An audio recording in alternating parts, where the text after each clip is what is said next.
What's happening, guys? It's Nate with Play Your Court. Today I'm going to share the 3 biggest mistakes that we see on the doubles court and how to correct them.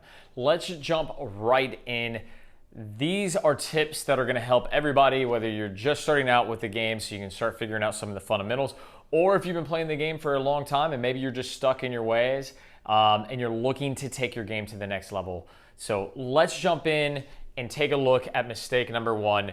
And this is overplaying a position. And so what I'm referring to with overplaying a position is that a lot of times what you see, I'll go ahead and move this player up. If this player is the server, this player has a role, right? And we know in this particular situation, they're the aggressor, and then the opposing player, the non-receiver, they're looking to defend, right? But what often happens is players get stuck in these roles.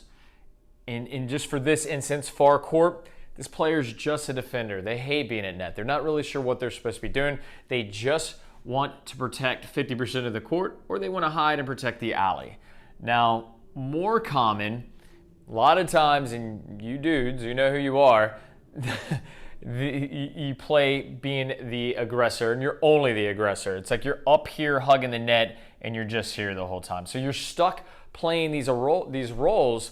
And what ends up happening is that you're not versatile and you're leaving holes. So let's go with problem number 1. If you are the constant aggressor, right? What ends up happening is that if your partner makes a mistake and hits to this player, there is a world of open court. And you can see already how problematic this is for your partner. The ball can easily be played anywhere in this vicinity. All right, so let's go ahead and get rid of these lines. All right, and then let's talk about problem number 2. So problem number 2 is that if you're the constant defender, we'll move this player over a little bit. They're just really concerned about the alley. And the reason that we don't have to be overly concerned with the alley is it's the lowest percentage shot. Let's face it, at the end of the day, this shot is particularly tough. High part of the net, short part of the court. That is not what we should be protecting. But what happens is that too often when we get beat down the line, it's super personal and we don't ever want it to happen again, and maybe we have a partner that's fussing at you. But what we want as this player is at some point we've got to get active. So if our partner over here hits a really effective shot and does damage to this person, if you're constantly guarding the line and never looking to get involved, this ball is floating, you've got to go get it. You've got to help them finish the point. All right, and at the end of the day, come on, ball, be good for me here. All right, yep, there we go. All right, so this ball, again, like you want to help for the same reason that this person should be defending. All right, so let's talk about the rules and what we should be doing. A lot of you have heard follow the ball. This isn't a new concept. I'm going to show you 2 ways to do it, but following the ball is very simple. So let's go back to this player being the server.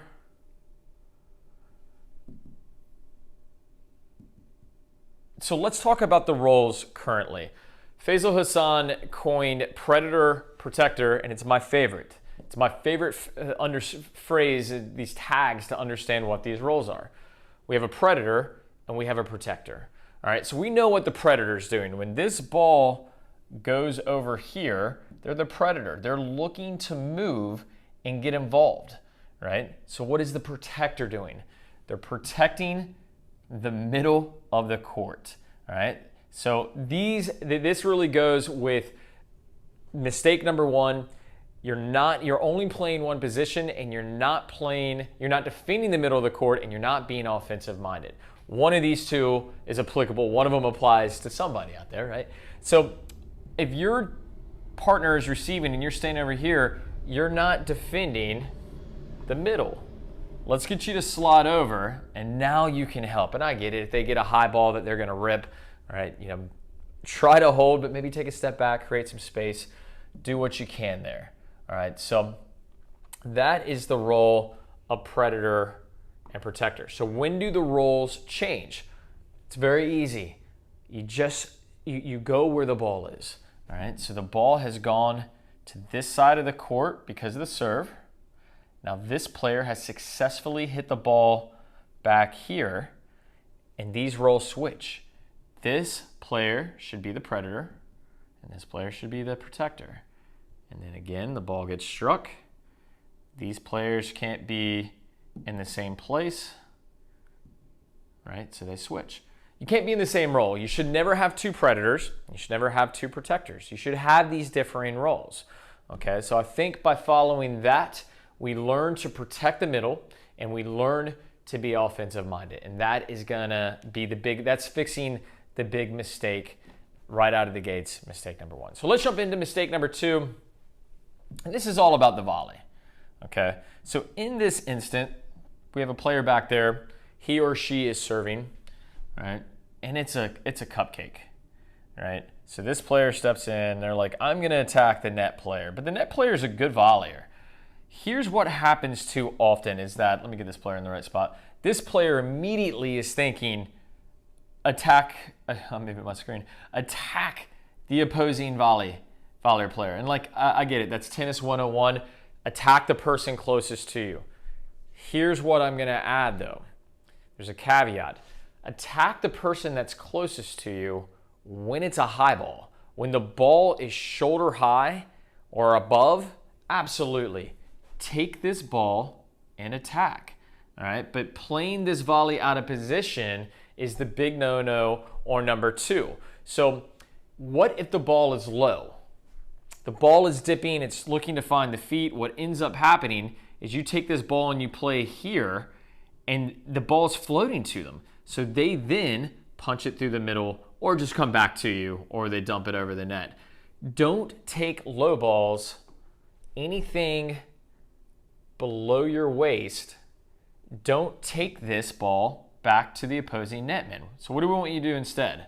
This is the correction. We either want you to play deep to the person furthest back to you, and this is the great thing. If they've hit the ball to you, if you're like a wall and you volley back deep to them, they have to quickly get their racket set. They're going to be late. It's going to be tough for them to prepare, which means that you probably get to poach, because what are the chances of them playing back to you? They're going to try to survive and go, oh, they were ready, and then you get to make that move and impede on that court, and then boom, you're attacking this space over here. All right, so that is what we want you to do. The other option, if you get a low ball, is play soft and play over here. All right, play soft. Bring this person forward.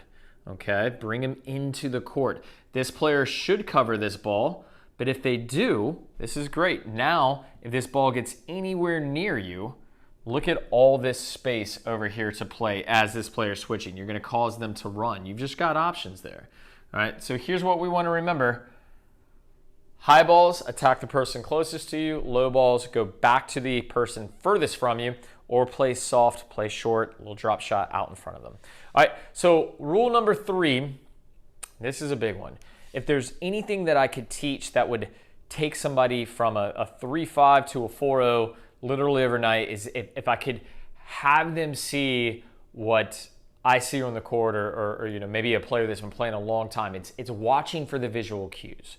So what I'm talking about here is that there's so much information that's happening in a point. So what we don't want is, if we're this player, this ball successfully gets by the netman. So we know there's a shift, protector, predator.